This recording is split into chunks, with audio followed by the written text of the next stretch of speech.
Renungan Harian Katolik, Rabu, 27 Agustus 2025.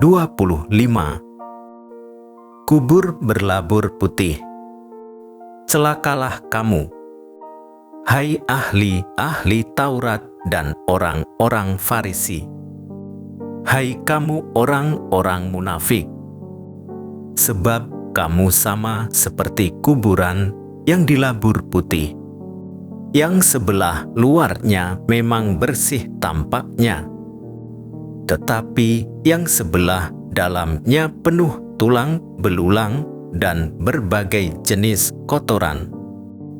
Matius bab 23 ayat 27. Di hadapan orang banyak, para ahli Taurat dan orang-orang Farisi berpura-pura menunjukkan bahwa mereka menghargai dan menjunjung tinggi para nabi yang dibunuh oleh nenek moyang mereka dengan membangun makam nabi-nabi dan memperindah tugu orang-orang saleh. Dengan lantang mereka mengatakan bahwa mereka tentu tidak mengambil bagian dalam membunuh para nabi seandainya mereka hidup di zaman nenek moyang mereka. Yesus mengetahui persis isi hati orang-orang Farisi dan ahli Taurat. Justru merekalah yang mengantar Yesus ke Sanhedrin dan akhirnya menyalibkan Yesus.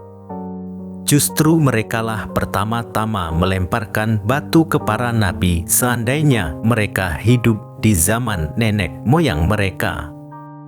Mereka bagaikan kubur berlabur putih berkilau bagian luarnya, tetapi bagian dalamnya sungguh busuk.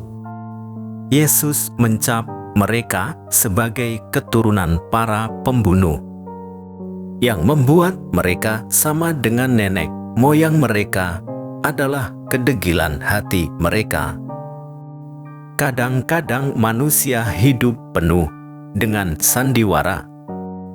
Namun, hidup orang beriman bukanlah demikian adanya. Orang beriman haruslah tampil sesuai apa yang diimaninya. Orang beriman sejatinya meninggalkan panggung sandiwara.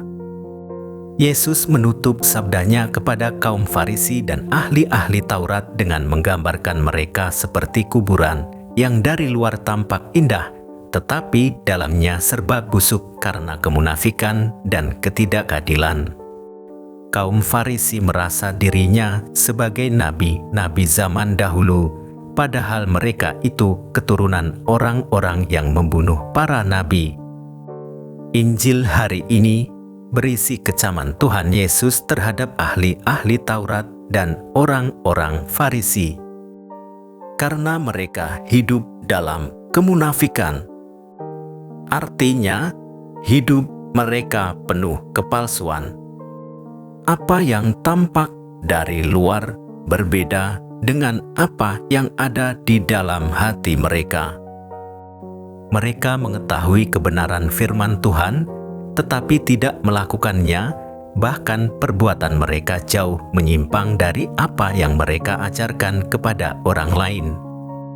Tanpa disadari, sifat munafik ini telah mendarah daging juga dalam kehidupan orang beriman.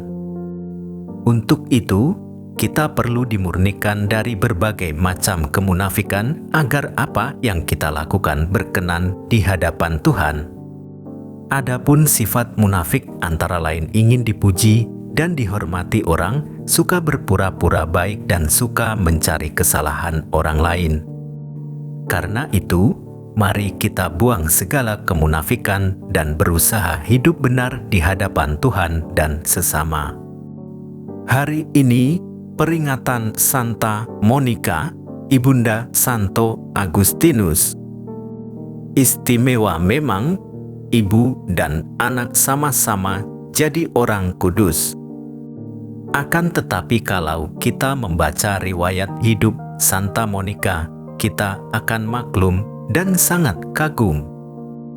Bertahun-tahun ia bertekun dengan doa yang sepertinya tidak didengarkan Tuhan, yakni pertobatan suaminya Patrisius dan anaknya Agustinus yang memang di waktu mudanya sangat bandel. Doa Santa Monica selalu diiringi dengan air mata. Kasih karunia Allah adalah anugerah ilahi untuk setiap murid Kristus yang terbuka dan dibimbing untuk bertekun dalam doa, juga apabila doa kita sepertinya tidak segera terkabul. Kasih karunia ini dilimpahkan dan tampak dalam daya tahan dan ketekunan seperti pada Santa Monica. Marilah kita meneladan Santa Monica untuk bertekun dalam doa, meski doa kita sepertinya harus dijalani dalam waktu yang lama. Akhirnya, yang terpenting bukan terkabulnya doa itu sendiri, tetapi menjaga kasih karunia Allah itulah yang menjadi pegangan kita. Tuhan, janganlah biarkan kami hidup dalam kedegilan hati dan kemunafikan aksi.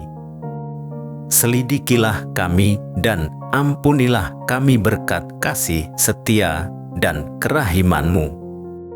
Demikian renungan hari ini. Selamat beraktivitas. Semoga semuanya lancar, sukses, serta selamat. Tuhan memberkati.